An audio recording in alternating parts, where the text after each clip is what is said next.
Well, good morning, everyone, and welcome to another edition of Morning Coffee. I'm Sheldon Neil, and listen, I've got an exciting program for you today because joining me on the show is the former Deputy Prime Minister of Canada. I'm talking about Honorable Sheila Copps. And listen, we're talking faith, politics, in the first 100 days with a Liberal majority government. Honorable Sheila Copps, let's get right into this.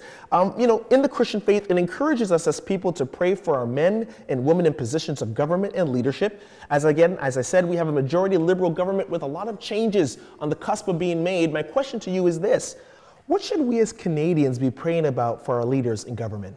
Well, I think the most important thing is to realize that they're human too, and that perfection does not exist in man or woman, and they're going to make mistakes, and those mistakes need to be accepted, or I guess what I'm suggesting is maybe the idea of having a gotcha politics needs to be set aside, and we really need to focus on positive change and recognizing that when changes come, there will be mistakes made, and perhaps we should be praying for them to follow the wisdom of science, to take them in a good direction, and also to recognize that they're doing their best, and we're going to support them in that. Well, what major moves do you think we'll see from the Trudeau government in the first 100 days?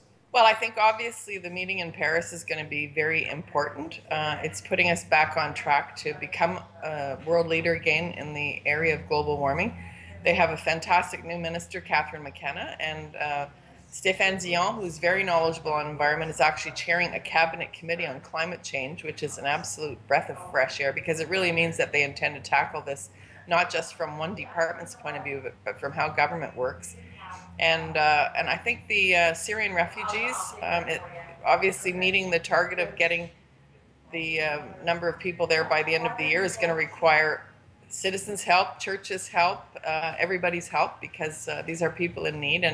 And I think that's a big task, but I think it's doable. And I think the third area of real importance for the Prime Minister and the government is to kickstart the infrastructure investments, because he did make a strong point that he was going to invest in the economy as opposed to simply allow the deficit to be the big bogeyman. And so that being said, I think he's got to move quickly on that file, and he does have some good people in place to make sure that it happens, but also that it happens in a way that is respectful of jurisdictions and not simply pork barreling in the writings of certain friends. That's the issue when you're dealing with infrastructure. My last question to you is this.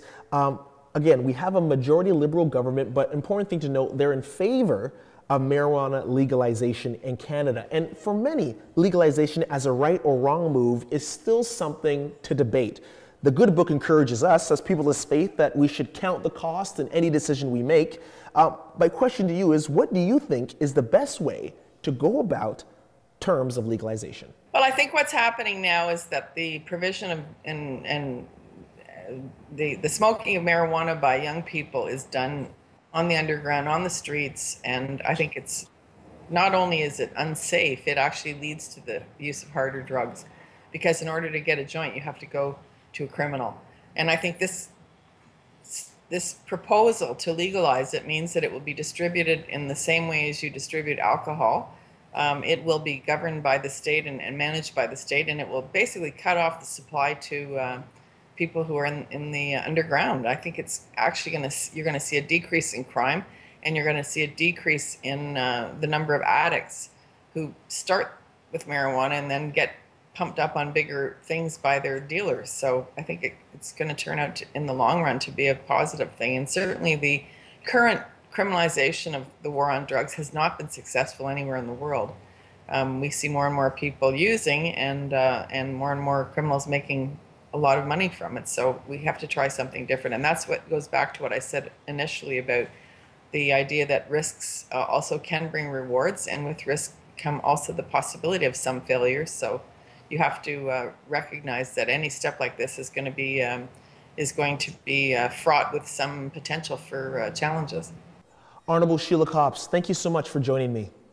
Well, ladies and gentlemen, that is a wrap, and I hope you enjoy your morning coffee.